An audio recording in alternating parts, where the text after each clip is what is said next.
Hi everyone, so this is another AMC 10A problem. So let's look into what we have, right? So we are given the even number of circles. Okay, it's starting with the radius of 1 and increasing by 1 every time. Okay, they share all common side, which is this corner. And you are skipping every circle to get shaded region. So like every other circle is basically shaded inside of one circle, outside another circle. And in this example, so we have 8 circles and 4 of them is shaded. So what is the least number of circles that needs to make a total area at least 20, 20, 35? Okay, so let me actually start with kind of starting with some basic cases, okay? So I can get some general data from there. So to do so, I will start with making a table. Okay, so let's say this is my table.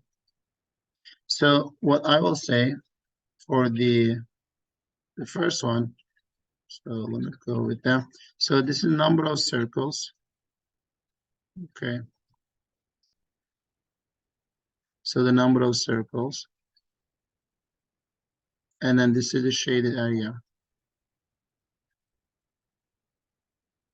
So like first, but maybe before we move on to that further a bit, let me draw a straight line. So if I connect this intersection with the other side of the largest circle, this line will be diameter of all these circles, like passing through the diameter of all these circles.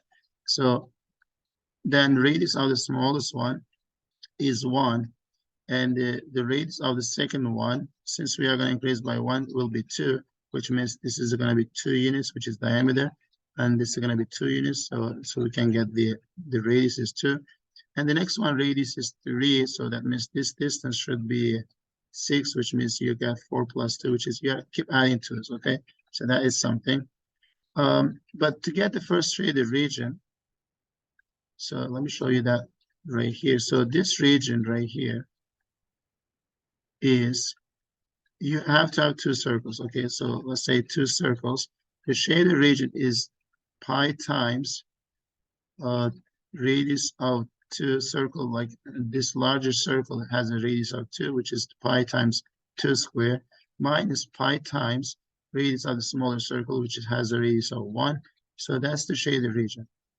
Okay, so if I have this second, another 2 circles to get this shaded region, okay, so I need to take the area of this circle, which has a radius of 4, subtract the area of this previous circle, which has radius of 3. So if you have 4 circles, the shaded region in red is gonna be 4 square minus 3 square. Again, if you don't get this one, please pause a minute and think about this process, and until you convince yourself, just don't move on. Okay, and if you keep doing this, to get the next shaded region, this is gonna be my next shaded region. So since this is there, when you count them circles, that's the 6th circle. So we have 6 circles to get that blue region. So I should have pi times 6 squared minus 5 squared. So one before is circle has a radius of 5. So that difference will be that shaded region. If you keep doing it, so you will see that will continue, and then that will continue as well. So let's say we have, like, in general, 2n circles. If you have 2n circles, so the area of the last region will be 2n squared, because that will be radius of the last circle, okay? And then minus 2n minus 1, which is the radius of the one before, and that will be the shaded region. So which problem doesn't matter that much, but I hope you see the pattern, okay? So now we want to add these guys to get at least this much. But look at what's going on. So maybe I should remind the difference of square. So if you don't know the difference of squares, so it's good time to review that. So that is x minus y times x plus y. And that is my difference of square. Why this is important? Because I'm going to use that approach to get what I like to find. So if you look at these numbers. That's 2 square minus 1 square, which can be written like 2 minus 1 times 2 plus 1, which is actually 1 times the sum. So 2 plus 1. I'm not going to add them. You'll see why. And the next one would be 4 minus 3 times 4 plus 3, which would be 1 times 4 plus 3. And if you keep doing this one, so you will get 6 minus 5 and 6 plus 5, which will be 6 plus 5. It will continue, right? And I will multiply those pi when I combine them because they have all pi's. So if you add them, 1, 2, 3, 4, 5, 6, they will continue until the last number is 2n. So some of these actually 1, 2, 3, all the way to the 2n. And then we want this number to be at least this big, 20, 23.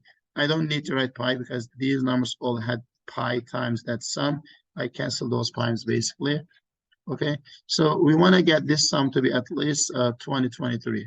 So I'm not sure if you know the Gauss formula. So this is my last number, right?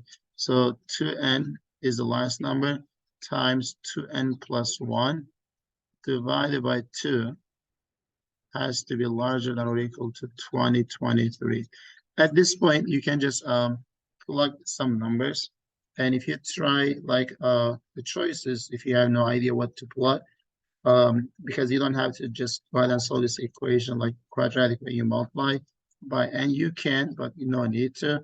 And if you plug 64, so you will actually see, let me actually multiply those. If your 2n is like 64, so 64 times 65 divided by 2 is going to be 2080. So if 2n is 64, the product divided by 2 will give you 2080. Right? Like 64 is this number, this is 65 divided by 2. You will get 2080, which is larger than that. So if you choose 64 for 2n, which is the number of circles, if you remember, so that is the least number. Because if you go with 60, 60 times 61 divided by 2 will be lesser than this number, which doesn't work. And maybe you can try 62, but there's no choice like that, so no need to. So that is the smallest number that is needed to, okay? So we should have at least 64 circles. Okay, I'll see you in the next video.